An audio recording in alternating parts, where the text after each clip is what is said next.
Hello and good morning. Today's topic is personality and emotional changes after brain surgery. I'm Erica. And I'm Michaela. And welcome to Brainwaves.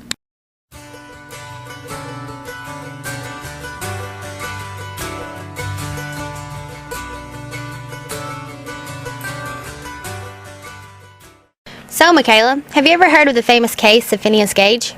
No, I don't think I have. What's it about?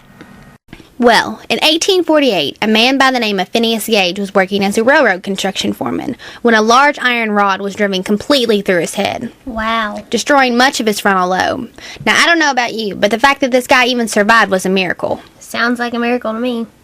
After his accident, Phineas suffered extreme personality changes. Prior to the accident, he was responsible, intelligent, and extremely approachable. However, after his accident, he used profanity extensively and demonstrated no respect for social customs. Wow. His friends even commented that Gage was no longer Gage. Have any other people done research based off of his case? Funny you should ask that question. Several current studies have yielded the same results. Neurologist Catherine Holland stated that it's almost as if there are two different people, one being the person going into surgery, the other being the person recovering from surgery. All of this research talk has got me really excited for our first speaker. And it should, because our guest speaker today serves as a primary example of how brain surgery can impact a person's emotional character.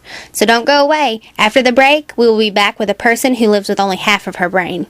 Give up forever to touch you, 'cause I know that you feel me somehow. You're the closest to heaven that I'll ever be, and I don't wanna go home right now. And all I could taste is this moment, and all I can breathe is your life. And sooner or later it's over, I just don't wanna miss you tonight. And I don't want the world to see me, 'cause I don't think that they'd understand. When everything's made to be broken, I just want you to know who I am. Welcome back. If you're just tuning in, you're about to experience a live interview with a person who lives with only half of her brain. Erica, would you like to elaborate and introduce our speaker? Sure. Our guest speaker for today is Mackenzie Moore. At the age of 5, Mackenzie began experiencing epilepsy. What's that? Epilepsy is diagnosed when there are repeated seizures in the brain, something similar to an electrical storm. Oh, I see. After Mackenzie was diagnosed with epilepsy, her seizures began to get progressively worse, to the point that her brain was seizing every other second while she was awake and constantly while she was asleep. My goodness. Her longest convulsing seizure lasted up to an hour and 15 minutes. After trying every medication doctors could think of, her only alternative was surgery. So on March 15, 2005, Mackenzie underwent a left hemispherectomy. Could you explain that in English, please? Basically, a neurosurgeon removed her left hemisphere of the brain. And here she is to talk about the extreme personality changes prior and post brain surgery. Hi, Mackenzie. Thanks for being with us today. Hi, thank you all for having me. So, could you tell us a little bit about yourself? Well, I have a twin sister and an older sister. Right now I'm a senior in high school, and eventually I went to work with kids. I ran track, and I love to swim, and I love to sing and dance. Well, if you're such a performer, maybe we can have you do a little sing and dance later on in the show. Okay. So obviously today's show is about the personality changes after brain surgery. Can you tell us a little bit about your personality before the surgery, or at least what you've been told? Well, I can't remember anything really before my surgery, but from what other people tell me, I was a completely different person than I am now. I used to get very angry and upset over the smallest things. I had trouble obeying rules and didn't really have any desire to do well in life. How would you say your personality is now? I am a outgoing person. I love to hang out with my friends. I am more calm now, and I love to have fun and hang out with family. Do you deal with your anger a lot better too? Yes. So, according to the National Brain Institute Society, they state that personality changes often are overlooked by professionals after brain surgery, but that these changes actually occur in more than half of the patients. As a whole, would you consider yourself a different person now? No, I would not. I do everything different than any other person, but I'm still the same person as I always was. In terms of your actual emotions that you deal with, do you think that you've learned to cope better with those emotions? Yes. And are you a happier person overall? Are you glad that you did the surgery and that you're seizure free now? Yes, absolutely.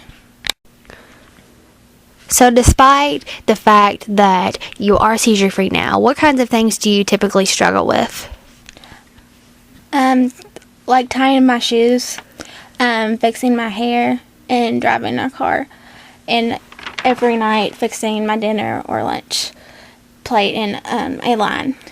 And I hate when asking other people to do things for me because I feel bad and I feel like I should do them myself.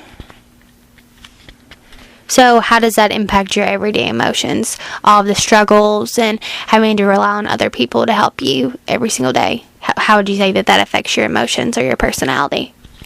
It's hard, but I deal with them, and I know someday that I will have to figure out a way to have my struggles, cope with them, and learn how to do them myself. What advice would you give to other children who have epilepsy as well? And that are considering some type of surgery as an outlook to stop the seizures? I would tell them to not give up and to keep your motivating yourself, and that anything is possible. So when you used to experience epilepsy and numerous seizures every single day, what kind of things served as your constant motivators in life and taught you to never give up? My family and friends. I had a really good support group. According to the literature, they say that the majority of recovery after brain surgery occurs within the first 3 months.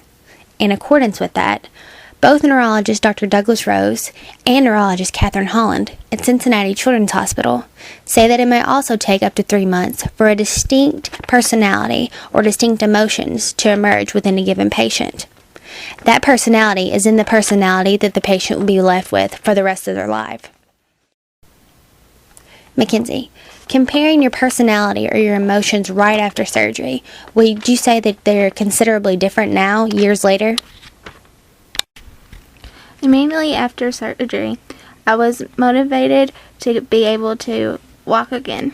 My mother always tells the story of how instead of crying when I saw my shaved head after surgery, I said, I look just like a man.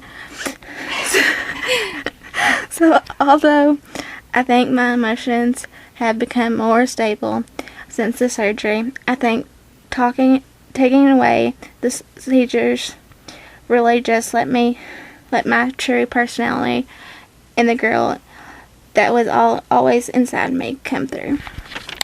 So, Mackenzie, as I thank you so much for being with us here today, is there anything that you'd like to say to conclude the show? Well, before my surgery, I didn't really have much of a life. My life consisted of always being afraid of having another seizure. My family and I were always on the edge. So although many of my struggles often leave me frustrated, at least I can say that I'm seizure free. And I am no longer letting seizures control my life. That concludes our show on personality and emotional changes after surgery. As well as Mackenzie's story, the girl who lives with half a brain and has overcome more in life than we will ever be able to imagine. Tune in to next week's show. Bye! Bye! Bye!